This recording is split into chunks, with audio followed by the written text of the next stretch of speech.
Nel complesso riusciremo a salvare quasi tutte le piante del quartiere. Il quartiere a cui fa riferimento il sindaco Mario Conte è quello di Santa Maria della Rovere e gli alberi che l'amministrazione punta a salvare sono le piante che dovevano essere tagliate secondo un progetto di riqualificazione dell'area. Oggi il primo cittadino, come lui stesso ha documentato sulla sua pagina Facebook, insieme all'assessore Zampese si è recato in via Radaelli, uno dei due viali interessati dagli abbattimenti. Qui il RUSP in azione per verificare la posizione delle radici e capire se ci sia la possibilità di scavare solo al centro della corsia.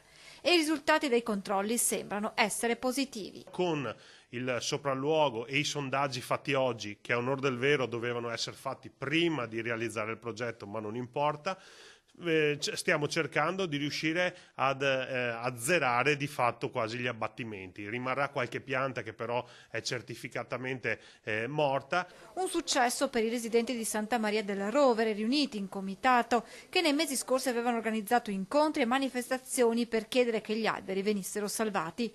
Il sindaco Conte ricorda come nel progetto iniziale gli abbattimenti previsti fossero 260. Pensate che il Partito Democratico aveva approvato un progetto che prevedeva 260 abbattimenti.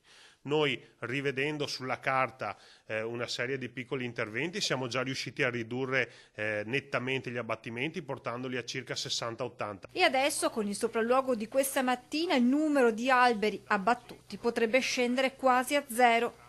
L'ultimo messaggio il sindaco di Treviso lo rivolge proprio al comitato dei cittadini. Tutti noi vogliamo vivere in una città più sana, una città più verde, ma anche in una città sicura da un punto di vista di viabilità. Questo è il nostro obiettivo, lo stiamo raggiungendo attraverso dei sopralluoghi anche tecnici e soprattutto con dei professionisti che ci danno dei consigli corretti, e credo che siamo vicinissimi a un ottimo risultato per il quartiere di Santa Maria della Rovere e per tutta la città.